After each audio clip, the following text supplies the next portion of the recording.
Hey, Viking fans, this is Keith Millard, and you are listening to the One Bar and Lupicus Show. Go Vikes! All right, welcome back to the One Bar and Lupicus Show. I am One Bar with Lupicus, and in this episode, we're going to be talking about some pending free agents that we believe the Vikings will bring back, whether we like it or not.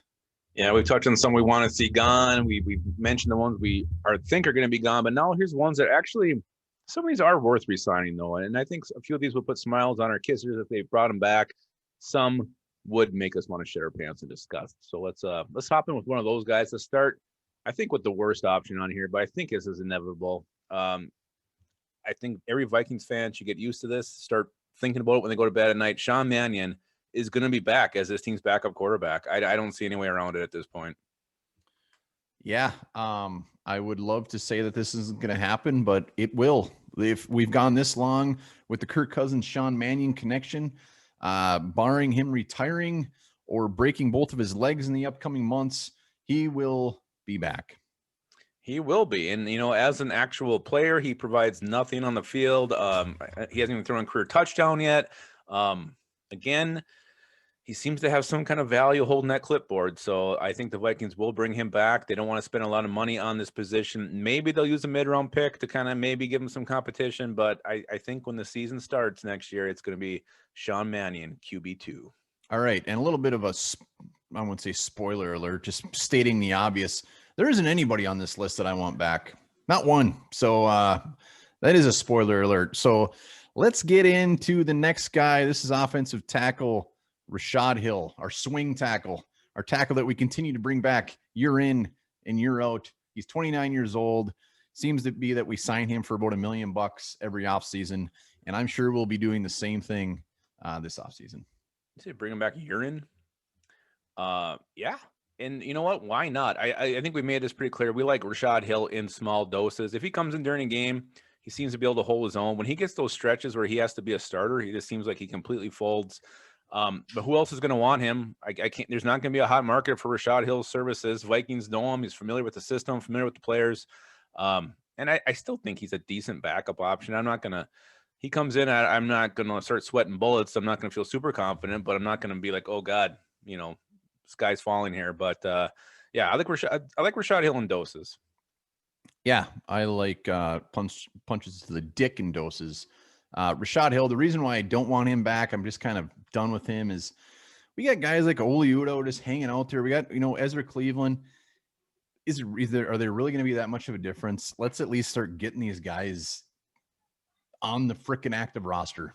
But why didn't Oli Udoh play last year? There's plenty of chances for him to see some time. He never did, was barely even active. So must be something with Oli Udoh that we don't know about. So yeah, I'd be fine with Rashad Hill coming back. Let's stick on the offensive line with our man, everybody's favorite drinking buddy, the guy who never plays but is always brought back, good old Bush Jones. Bush Jones. He's been with the Vikings for 3 years. He started 5 games. And yes, he never plays, yet he continues to be re-signed. Bush Jones, you can keep yapping. I can't remember how old he is. I got to look that up. I'm not sure either, but I mean, he did get a little stint last year and played pretty well during the game. 30. And there was thought that maybe he would see some more time because of that. Didn't happen. He can play both guard positions. He can play center. So he's got some versatility to him. You love that. Again, why he doesn't see more action, especially as bad as Dakota Dozier was last year, why not just throw him in there? It couldn't have gotten much worse. But the fact that he keeps getting re-signed and it makes me think it's going to happen again. Dakota Dozier or Brett Jones, when he comes in, I mean, yeah, he looks good. He looks better, but it's kind of like if you're drinking Milwaukee's best ice all night and then you run out and somebody throws you Pabst. A Pabst. It's going to taste better. It's going to look better. And that's what it is. He goes in for these turds like Dakota Dozier and he just looks better. He's not any better. It's not like he's great. He's just better than Dakota Dozier. Well, I think anybody right now would take anything better than Dakota Dozier. Well, that's what I'm saying. We can do better. Brett Jones, let's move on. 30 years old. It's great. He's cheap. It's great. He can play multiple positions. A lot of offensive linemen out there in free agency. A lot of guys in the later parts of the draft. They can play multiple positions. Brett Jones, I'd love to drink some beer with you, but I'm good. Can move on. I'm indifferent on this one. I think he will be back. Whatever, it's fine. Back. I just I'm not saying I want these guys. I mean, I'd be fine with Rashad Hill. I'd be fine with Brett Jones. Again, he's probably not going to play either way. So what's the difference, really, in a long? Get those youngsters up there. Let's see some Blake Brandel. All right. Well, this last one, I can't believe you said you didn't want anybody on this I forgot list. about him. I didn't mean that. That's what I was thinking, because this is your boy dancing down at Party Boys. It is linebacker Todd Davis. Davis.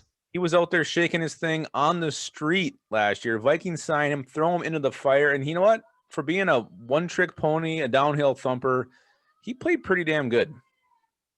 Yeah, and he was cheap. 29 years old. I'm still very perplexed why this guy wasn't signed, at least for depth, if he was $1 million.